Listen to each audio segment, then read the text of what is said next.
Dobrodošli in lepo pozdravljeni. 14 dni je za nami in spet po 18. uri čas za izzive mladih. Tokrat je z nami v studiu Univerza v Novi Gorici, ki ta teden pripravlja en zanimiv dogodek. Več o univerzi sami in o tem dogodku pa mi bosta povedala predstavnika Univerze v Novi Gorici. Z nami je najprej na moji desni gospa Melita Strnad-Lemut. Dobrodošli. Hvala, lep pozdrav v imenu Nove Gorice. In seveda na moji levi še magister Uroš Zoran. Dobrodošli. Lep pozdrav. Pa začnimo kar na začetku. Tudi naša dolina je v zadnjih letih v smislu izobraževanja precej odprta. Z Univerzo v Novi Gorici smo dobili pomembno izobraževalno ustanovo. Nam jo lahko malo predstavita? Ja, Univerza v Novi Gorici je zasebna, nedržavna univerzitetna ustanova, ki ponuja tako dodiplomske kot tudi podiplomske študije in se aktivno ukvarja tudi z znanstveno-raziskovalnimi dejavnostmi. Naši začetki segajo 15 let nazaj, ko je bila ustanovljena prva mednarodna podiplomska šola usmeritve okolja.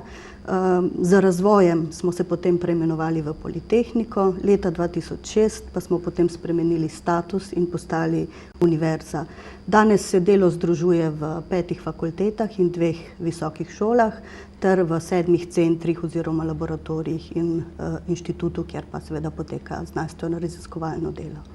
In katere študijske programe tudi izvaja Univerza v Novi Gorici? Kot ste že omenili, Melita, so to dodiplomski in tudi podiplomski programi. V okviru dodiplomskih so tu 4 fakultete s svojimi programi prve in druge stopnje. Zdaj seveda se izvajajo vsi po novem bolonjskem sistemu. In sicer je tukaj fakulteta za aplikativno naravoslovje, ker ponujajo inženirsko fiziko in pa eksperimentalno fiziko. Potem je tu fakulteta za humanistiko s svojimi programi, poslovno-tehniška fakulteta z gospodarskim inženiringom 1 in 2 in pa seveda tudi Visoka šola za vinogradništvo in vinarstvo, kjer ponujamo strokovni študijski program za vinogradništvo in vinarstvo. Poleg nas pa je še ena visoka šola, najnovejša pridobitev Univerze v Novi Gorici, to pa je Visoka šola za umetnost. Študentje pri vas že dolgo niso več samo mladi iz te regije, marveč prihajajo iz celotne Slovenije, pa tudi iz tujine, kaj ne? Drži. Zlasti na univerzitetnih študijskih programih domačine dopolnjujejo študentje iz vseh koncev Slovenije. Nekoliko drugačno razmerje opažamo na visokošolskih študijih, ker domačini še vedno prevladujejo. Največ tujcev pa je sigurno na naših podiplomskih programih. Pomemben del delovanja univerze je zagotovo tudi raziskovalno delo. Kar izvolite, Uroš, Melita, kdo bo lahko kaj več povedal o raziskovalnem delu pri vas, ki je pravzaprav en zelo pomemben dejavnik vašega delovanja? Ja, raziskovalni del je seveda zelo pomemben, ne? Poleg pedagoških aktivnosti, ki jih imamo, ne, torej z študenti, je precejšen del raziskav. Če samo na naši visoki šoli za vinogradništvo in vinarstvo, recimo v tem našem centru za raziskave vina, delujemo na 3 področjih, ne, torej na samem vinogradništvu, vinarstvu in pa tudi trženju vina, ki je pa po mojem mnenju edinstveno, ne, ker je edini tak center, ki ponuja tudi obenem poleg vinogradništva in vinarstva tudi trženje vina. Vi torej, Uroš in tudi Melita, prihajata iz univerzitetnega središča Ajdovščina. Kakšne smeri izobraževanja pa ponujate v Ajdovščini? Prej je Melita tudi že omenila, ampak bi rada, da poudarimo, tudi o tej smeri bomo danes nekoliko podrobneje spregovorili. Gre za, kot imamo tudi tukaj na plakatu napisano, Visoko šolo za vinogradništvo in vinarstvo. Tako je. Poleg naše šole, ne, je še tukaj imamo še eksperimentalno fiziko in inženirsko fiziko, torej fakulteta za aplikativno naravoslovje in pa naša Visoka šola za vinogradništvo in vinarstvo, ki je v bistvu 3-letni študij, dodiplomski. Torej, tako kot sem že omenil, deluje na 3 področjih, torej na vinogradništvu, vinarstvu in trženju vina. Koliko časa traja študij, če se ne motim, ste zdaj omenili 3 leta po bolonjskem procesu? Tako, po bolonjskem, ja. In kakšna znanja pridobimo? Kako poteka študij oziroma kakšna podrobnejša informacija mogoče? Tako, študij poteka, torej, kot smo že rekli, 3 leta. V prvem letu se fokusiramo oziroma osredotočimo bolj na splošne predmete, kot so matematika, fizika, meteorologija, osnove vinogradništva, nekaj je ekonomike, tako da si lahko študenti pridobijo začetno znanje, da lahko potem v drugem letniku gremo bolj v podrobnosti. Torej, tam potem se začne bolj resno vinarstvo, vinogradništvo, tudi trženje vina pride, tako da lahko že same zakonitosti trženja. Nato pa v 3. letniku so en del obveznih predmetov in pa potem še recimo, kot bi rekel, dopolnilni oziroma izbirni, tako izbirni predmeti, kjer lahko izbirajo med predmeti iz vinogradništva, vinarstva ali trženja vina, kot je promocija vina ali samo mednarodno trženje. Pa so recimo vaši zdajšnji študenti mladi iz naših krajev, tudi iz drugih koncev, vinorodnih koncev Slovenije?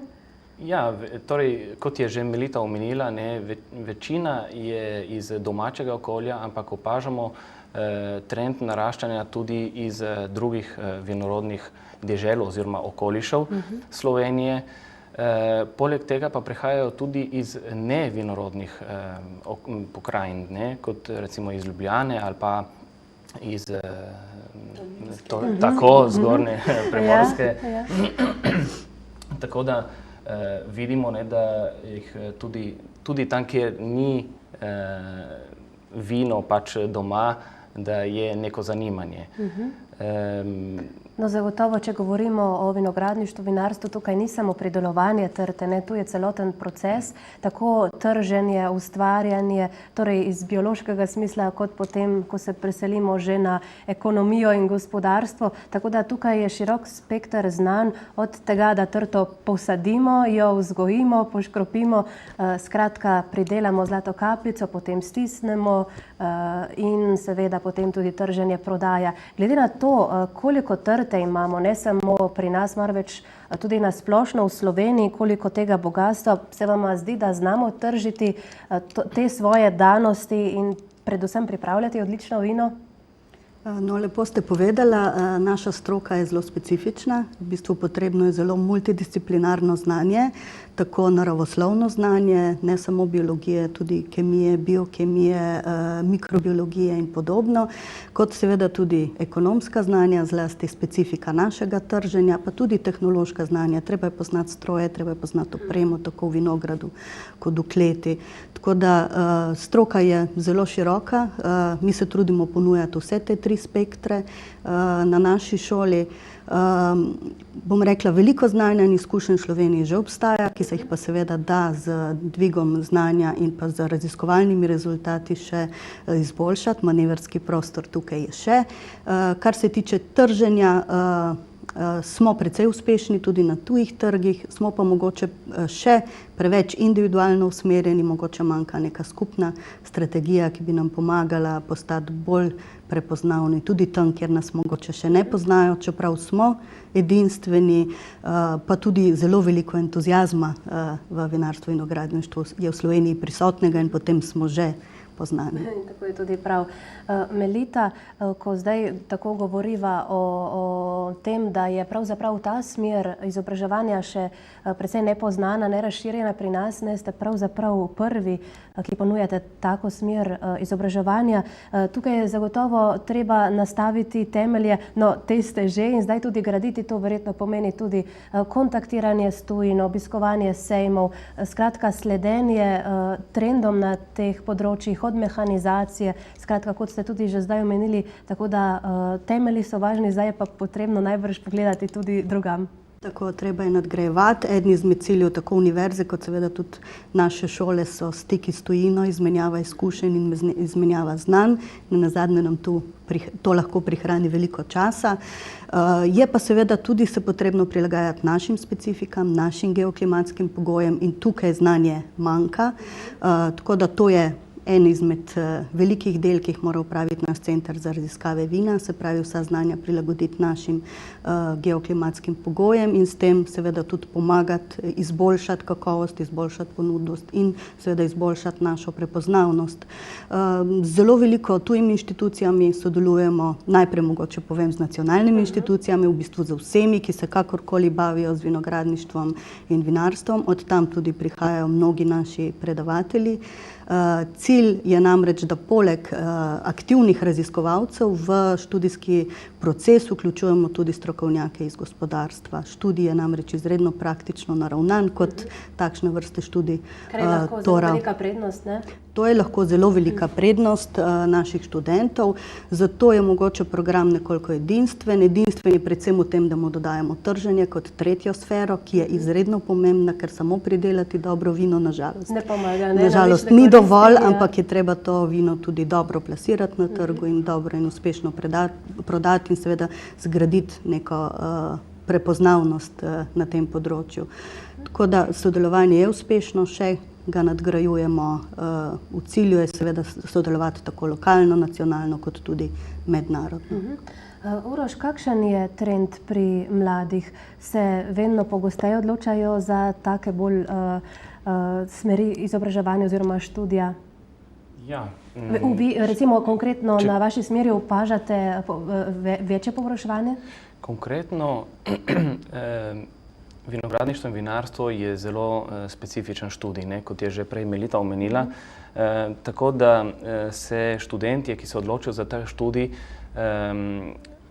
ali imajo že neko kmetijo doma, torej neko dejavnost povezano z vinogradništvom ali vinarstvom. Tako da ti študentje so ponavadi tudi bolj motivirani, tako da jih vse zanima, tako da so zelo zainteresirani. Drugi pa, ki prihajajo recimo iz ne vinorodnih pokrajin oziroma krajev, kot sem prej omenil, tisti pa vidijo mogoče neko drugačno možnost, ne, tudi pač, da si pridobijo neko znanje, tudi mogoče več na trženju vina, da se jim zdi, da bi bilo mogoče več postoriti na tem področju. Tako da, če nimajo pač te dejavnosti vinogradniške, vinarske, se preusmerijo bolj na trženje vina, ne? Tako da tudi diplome potem opravljajo na tem področju. Pomemben pri vas je tudi center za raziskave vina. Kaj v njem ugotavljate, kako poteka delo v laboratorijih? Si predstavljamo najbrž veliko pridelka in eprovetk in drugih potrebščin. Kako to izgleda v praksi? No, Center za raziskave vina je precej nova pridobitev, deluje od novembra 2008. Smo zelo ponosni na njega, ker smo precej dela vanj vložili. Delo poteka v modernih, novo opremljenih laboratorijih v Ajdovščini. To so enološki laboratoriji, mikrobiološki laboratoriji, molekularni laboratoriji, analitski laboratoriji.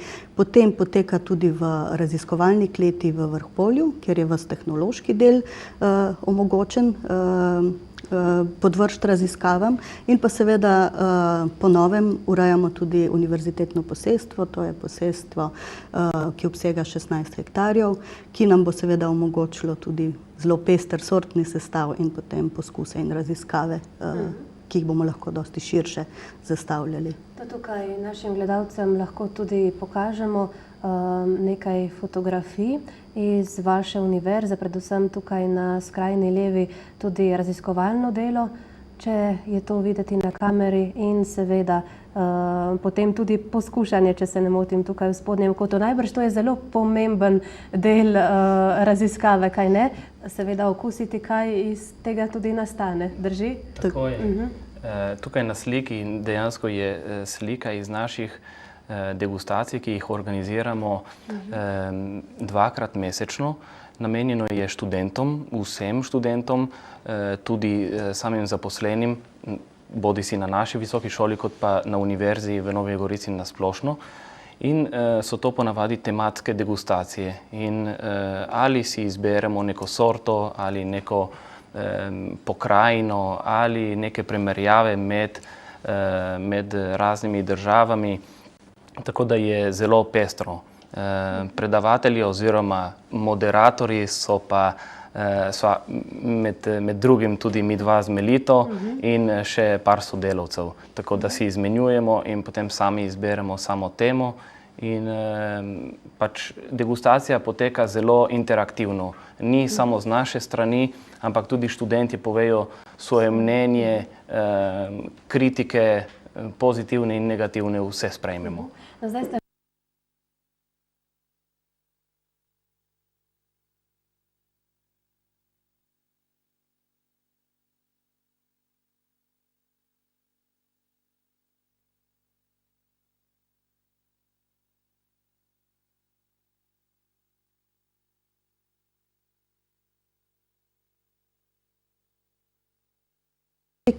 Kot seveda vsi naši zaposleni, pa sem tudi del raziskav, se pravi članica Centra za raziskave vina. Uroš? Ja, jaz pa sem agronom po izobrazbi, torej bolj vinogradnik. Pot pa sem nadaljeval na magisteriju v Italiji, kjer sem si pridobil malo bolj trženjske te veščine. Zato moje področje delovanja na sami visoki šoli je trženje vina, v bistvu vsi predmeti, ki so povezani s trženjem. No, trženje vina, promocija vina, mednarodni trg vina in pa en del tudi ekonomike. Se vam zdi, da smo na tem področju Slovenci še šibki pri trženju? Imamo, mislim, da dva ekstrema v Sloveniji, tiste, ki so zelo dobri in poznani povsod po svetu in tiste, ki se žal do tja ne morejo prebiti, kaj ne? Neke sredine pa tukaj ni najbrž. Tukaj ni.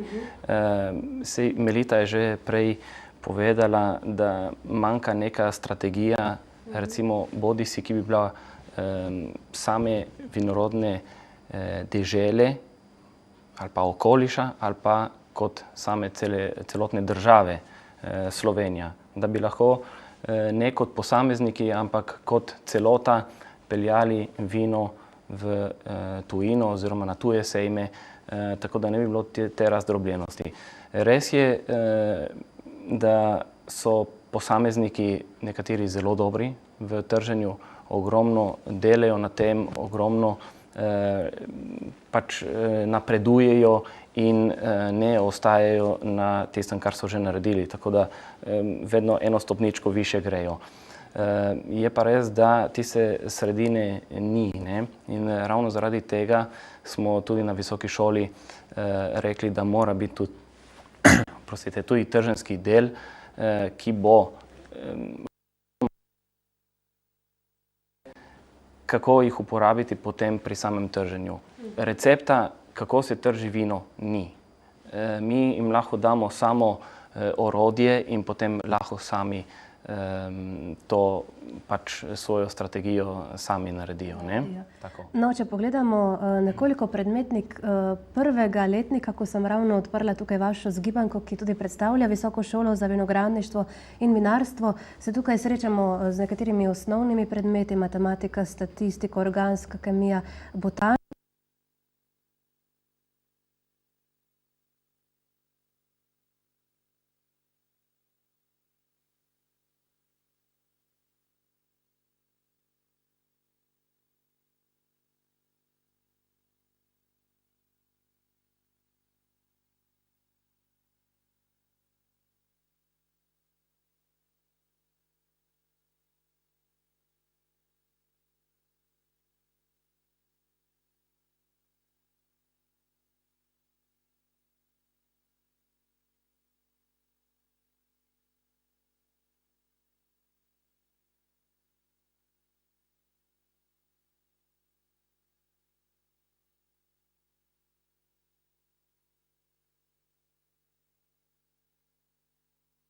Lahko potem spremljajo in ocenjujejo tako dogajanje pri nas kot v svetu. Tako da en tak globalni pogled postavimo že v prvem letniku, kaj se v bistvu v svetu v naši stroki dogaja.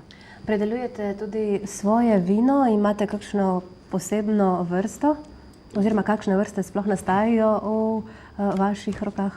Ja, tako kot smo povedali, pač visoka šola je vzela v najem posestvo s 16 hektarji. Zaenkrat predelujemo samo zelen, ki je kot lokalno udomačena sorta Vipavske doline. Pridelamo pa ga s posebno tehnologijo, ki rečemo hiperreduktivna metoda. To pomeni, da grozdja od samega prešanja do cisterne ne pride v stik z kisikom, kar pomeni manjša oksidacija, torej manjša uporaba žvepla pri samem potem procesu donegovanja vina. Moramo omeniti, da zdaj smo že drugo leto pridelali zelen, torej imamo že letnik 2009, z letnik 2008 pa smo lani na mednarodnem tekmovanju univerzitetnih vin, ki poteka v Mariboru, mislim, da bo zdaj čez en mesec ponovno, prejeli naziv šampiona med belimi, suhimi vini. Super. Torej, je kar pomemben del vašega programa tudi tekmovalni del, se pravi merjenje konkurenčnosti s preostalimi pridelovalci, ne? Tako je na eni strani, kar se tiče našega izobraževanja, študij je nov, potrebujemo tudi lastne potrditve, tako da pošiljamo naše študente na različna mednarodna tekmovanja. Lahko se pohvalimo res z najvišjimi uspehi, med drugim imamo evropskega prvaka v znanju vinogradništva in vinarstva. Študentje sodelujejo tudi na raznih senzoričnih tekmovanjih, ki v glavnem potekajo v Franciji, ker se tudi odlično odrežejo. No, in kot rečeno, smo se pa začeli udeleževati tudi tekmovanj z našimi pridelki, se pravi z vini, kjer imamo spet lepe uspehe, tako da za nas je to zelo pomembno, ker je potrditev našega dela oziroma potrditev, da smo na pravi poti. Mogoče eno tako bolj nehvaležno vprašanje, ampak vseeno obstaja recept za vrhunsko vino. Jaz bi rekel tako, odgovoril, potem bom mogoče prepustil Meliti, da recepta ni oziroma ne obstaja. Ingredienti so pa, ne? Ingrediente imamo, ampak recepta pa nimamo. Ni, da bomo 3 kapljice tega pa 2 tega zmešali in dobili vrhunsko vino ven in tisto, ki se bo prodajalo. Kaj potem so tisti glavni vzroki, ki naredijo vino dobro, torej ločijo povprečno vino, če lahko tako rečem, in ga delajo vrhunskega? To je vsekakor znanje vinogradnika in vinarja, do neke mere tudi njegova umetnost ali pa občutek, če temu rečemo, lahko pa seveda zelo dosti pripomore znanje. Mama narava nas ne obdari vsako leto z enakim grozdjem, z enako surovino. Se pravi, če bi se držali vsako leto nekega recepta, bi bilo vino vsako leto drugače, kar je na trgu nesprejemljivo. Da ne govorimo o tem, da bi v slabih letnikih najbrž vino zelo slabo končalo. Dobrega vinarja loči od povprečnega, bom rekla, predvsem njegovo znanje, da zna v letnikih pravočasno že v vinogradu odreagirati in kompenzirati recimo tiste klimatske probleme, ki se v določenem letniku dogajajo, in pa seveda potem tudi v kleti. Dobro poznavanje mikrobiološkega procesa, naravnega biokemijskega procesa, ker s poznavanjem teh procesov lahko vinar na njih do neke mere vpliva. Sicer pa je zadeva prepuščena sama sebi in se dostikrat potem seveda slabše konča, ne? Me zanima prav vajino mnenje, glede na to, da je Slovenija res tako bogata dežela z odličnimi vini, toliko trte imamo, je relativno zanimivo, da se je tako pozno pojavila smer, kot je recimo vaša, da nismo imeli praktično prej na tem področju kje pridobiti teoretično znanje in to vrstno znanje. No, to vrstno znanje se je dalo pridobiti, vendar ne tako specifično, in sicer na Biotehniški fakulteti v Ljubljani, bodisi skozi živilstvo, se pravi specializacijo enologije, ali pa skozi agronomijo specializacijo vinogradništva.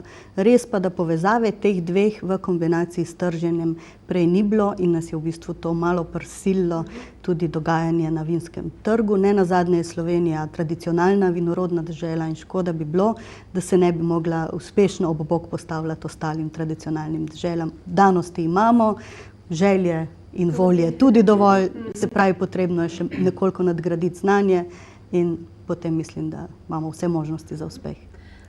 Mogoče bi z vsem tem znanjem in ugotovitvami, ki jih pridobivate skozi leta, lahko še toliko aktivneje povezali z lokalnimi pridelovalci, kar pomeni, da bi se lahko potem znanje in tako tudi kvaliteta novosti pri pridelavi še nekoliko bolj ponotranili oziroma uporabljali, kar bi lahko ne samo olajšalo, marveč dalo eno drugo dimenzijo pridelovanja. Tako se to je v bistvu naša želja in cilj z ustanovitvijo šole in pa seveda tudi ustanovitvijo centra, preko katerega želimo svoje izkušnje prenesti ravno najprej v lokalno območje in pa seveda potem tudi nacionalno območje. Sodelovanje poteka že zdaj zelo močno z pridelovalci, zlasti skozi praktično usposabljanje. Tukaj bom potem dala Urošu kot koordinatorju praktičnega usposabljanja besedo. Je pa seveda naš cilj pridobiti čim bolj kvalitetne podatke za naše razmere in jih prenesti v prakso. Uroš, vam tukaj tudi jaz kar predajam besedo, ko smo govorili zdaj tudi o praktičnem delu, katerega koordinator ste. Kako poteka? Ja, praktično usposabljanje v bistvu študente imajo obvezo v 2. in 3. letniku opraviti 200 ur, torej prakse v pač teh inštitucijah ali pri vinarjih ali pri vinogradnikih, pri teh, s katerimi imamo sklenjeno pogodbo. Opravljajo pa razna dela, od vinogradniškega, torej od same režnje in vseh procesov v samem vinogradu, do potem v samem vinarstvu, v kleti, od same trgatve naprej in od pršanja do negovanja in tako naprej, lahko tudi do stekleničenja vina in pa tudi pri določenih delodajalcih tudi v trženju vina lahko delajo določene promocije ali katerekoli aktivnosti drugačne povezane pač z vinom. Tukaj imamo sklenjenih več kot 25 pogodb, bodisi z vinarji, kot pa z inštitucijami, kot so državne inštitucije, kmetijski zavodi, inštitut in z raznimi laboratoriji, tudi kjer lahko tudi študenti pač opravijo tudi to delo. Praktično usposabljanje je del študija, torej recimo kot nek obvezen predmet. Študenti ga morajo opraviti, ker ni dovolj samo teoretični del, ampak mora slediti tudi praktični. Če bojo ob koncu, zaključku samega šolanja, bodo vrženi direktno v samo dogajanje, brez prakse, tako da mi jim nudimo oziroma to možnost dajemo, da se poprimejo že med študijem s takimi in drugačnimi problemi oziroma izkušnjami povezanimi pač s temi tremi področji. Naše gledalce bi seveda radi opozorili tudi na še en pomemben dogodek, ki ga pripravljate, in to je 3. študentski festival vin, ki bo ta petek. Nam lahko nekaj več poveste o njem? Tako je. Torej, študentski festival vin je letos že, lahko rečemo, že tradicionalni na naši šoli. To je nekako zaključek šolskega leta. Študentje pa to opravljajo v sklopu praktičnega usposabljanja. Torej, tukaj bi lahko rekel, da recimo je bolj področje trženje vina, kjer se naučijo oziroma kjer imajo možnost študentje svoje veščine trženja, prodaje oziroma predstavitve samega izdelka oziroma pridelka, ki ga pridelujejo, predstaviti širši množici, torej ne samo nam zaposlenim in drugim študentom, ampak tudi ljudem recimo iz cele Slovenije. Je odprt festival pravzaprav za širšo javnost? Za širšo javnost, tako je. Kje bo festival potekal, lokacijo, pa seveda še uro, te druge podatke, da bodo naši gledalci seveda lahko prispeli k vam? Tako je, potekal bo v Ajdovščini na Visoki šoli za vinogradništvo in vinarstvo, na Vipavski cesti. To je neposredno pri upravni enoti Ajdovščina, mogoče jim bo to tudi lažje. Zraven tudi osnovne šole Šturje, te zelene take fluorescenčne barve. Naša stavba je pa ta modro-siva. Potekal bo od 16. ure naprej do v petek 28. maja. Dobro. Kaj je pravzaprav glavni namen tega dogodka?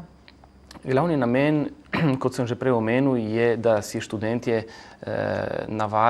naučijo teh veščin predstavitve vina ljudem. Tako da tukaj je recimo, da jim lahko damo, da imajo nek popravni izpit, preden jih vržemo potem v samo dogajanje in preden grejo na kakšen še pomembnejši sejem v Slovenijo ali pa v tujino. Tako da vejo, kako se obnašati, na kakšen način in kako predstaviti pač samo vino. Ko toliko govorimo o Zlati kapljici, moramo vsekakor poudariti tudi kulturo pitja, za katero imamo občutek, da se ne samo pri nas, marveč tudi drugod kar precej izgublja, ne? Jaz bi vas mogoče malo popravila, ker imam občutek, da kultura narašča. Zelo aktivno so društva, ki se trudijo dvigniti kulturo pitja ali pa jo spet mogoče povzdigniti. Naš potrošnik je vedno boljše izobražen, vedno bolj zahteven, kar je dobro tudi za nas, ker nas sili v neko konkurenco in v izboljšanje. Tako da sam termin kulture pitja je poznan. Kot sem povedala, smo tradicionalna vinarska dežela, kar pomeni, da tradicionalno uživamo vino tudi ob hrani, kar je eden izmed pogojev kulturnega pristopa do vina. Tako da jaz upam, da se ne izgublja, oziroma upam, da jo bomo uspeli dvigniti na višji nivo, tudi s pomočjo naših študentov. Tukaj spet našim gledalcem prikazujemo nekaj tudi laboratorijskega dela in seveda tudi še vaše vino, študentsko vino oziroma univerzitetno vino Zelen, kot ste ga tudi poimenovali. Mogoče lahko gledalcem predstavimo tudi še posebne kozarčke, ki ste jih ob tej priliki tudi izdelali. In seveda tudi na tej fotografiji, ki jo boste lahko videli, steklenico Zelena. Tudi podoba je najbrž zelo pomembna, ko govorimo o etiketi oziroma na splošni podobi vinogradnika, ki kapljico tudi prideluje. Uroš, se strinjate? Seveda, absolutno se strinjam. Zdaj, kaj je dobra in kaj je slaba etiketa, je tukaj zelo veliko vprašanje. Etiketa je mnogokrat odraz samega vinogradnika in vinarja. Kaj želi poudariti? Ali koga želi tudi napasti, konec koncev kakšen segment kupca oziroma pivcev. Tako da sama etiketa je zelo pomembna. Zdaj, Se dotikate tudi tega spektra, kaj na vaši visoki šoli? Med samimi vajami pri promociji vina imamo tudi en del, ki ga namenimo tudi sami embalaži, torej packagingu, recimo po tržensko, ne bolj obarvano, torej kamor spada tudi sama podoba steklenice oziroma končnega pridelka, med katerim spada pač tudi sama podoba etikete. Univerza v Novi Gorici tudi sicer aktivno pripravlja zelo veliko zanimivih dogodkov, med drugim so to zagotovo tudi znanstveni večeri na Zemonu. Približno enkrat mesečno pripravimo znanstveni dogodek, in sicer na dvorcu Zemono. Predavatelji na znanstvenih večerih so priznani, ugledni znanstveniki iz tujine, tudi naši znanstveniki ali pa mogoče celo naši domači znanstveniki, ki aktivno in uspešno delujejo v tujini. Znanstveni večeri so namenjeni širši znanstveni množici, vsem našim študentom, tako na dodiplomskem kot na podiplomskih študij, in pa seveda vsem ostalim, ki jih znanost in razvoj zanima. Za nas je to pomemben dogodek, enkrat mesečno, zelo dobro obiskan, in upam, da z njim tudi doprimoremo nekoliko k temu, da se znanost razširi širše po dolini in po Sloveniji. Ko smo skoraj da že v zaključku, prej smo to sicer že nekaj omenili, ampak imate že kar nekaj odličij in nagrad, pa se vam tudi v bližnji prihodnosti približuje mogoče kakšno tako pomembno tekmovanje ali udeležba kje, kjer boste pokazali svoje znanje? Ja. Zdaj bo potekalo čez en mesec ponovno mednarodno tekmovanje univerzitetnih vin v Mariboru, kamor bomo tudi ponovno ponudili naš zelen in pa tudi eno rdeče. Tako da pričakujemo tudi letos najvišje in da ubranimo naslov in da dokažemo, da ni bilo samo prvi letnik in da se nam je posrečilo, ampak da je tudi ogromno znanja, tako da je tudi ogromno znanja za tem in da ni samo sreča, da pripomore k temu. Drugače pa Melita je omenila tudi tekmovanja druga. Jaz vsake 2 leti peljem študente oziroma enega ali 2 študenta v Francijo, kjer poteka v Parizu v sklopu kmetijskega sejma tudi tekmovanje oziroma tekmovanje mladih evropskih degustatorjev oziroma ja, recimo, da bi lahko tako rekli, ne? In pač se tam pomirijo v samem znanju vina, degustiranja, torej degustiranja, ocenjevanja samega vina in pa tudi drugo, pač uvrščanje določenega vina v same segmente, po sorti, po sami regiji in tako. Tako da moram tudi tukaj se moramo pohvaliti, da imamo tudi kar izjemne rezultate na tem področju. Odlično. Kakšna bo sicer letošnja letina, če smo še malo aktualni? Pozna, dobra, slaba? Kako kaže na vašem posestvu? Bom pa tako vprašala. Ja, na našem posestvu bomo rekli, da poteka vse tako, kot bi moralo. Edino narava naredi svoje. Letos nam je malo zagodla s tem obilnim dežjem. Kaj to v vinogradniškem jeziku pomeni? Veliko večja nevarnost za bolezni, se pravi, da je treba biti dosti bolj previden pri zaščiti vinogradov, pravočasno je treba ukrepati. Verjetno je potrebno tudi večkrat škropiti ali pa z učinkovitejšimi sredstvi, vendar, če se to vse pravočasno odreagira, potem to ne bi smel biti tak problem. Je pa zmeraj nehvaležno napovedovati, kakšen bo letnik, dokler ni tukaj vsaj avgust, ne? Tako. Dobro. Se pustimo presenetiti.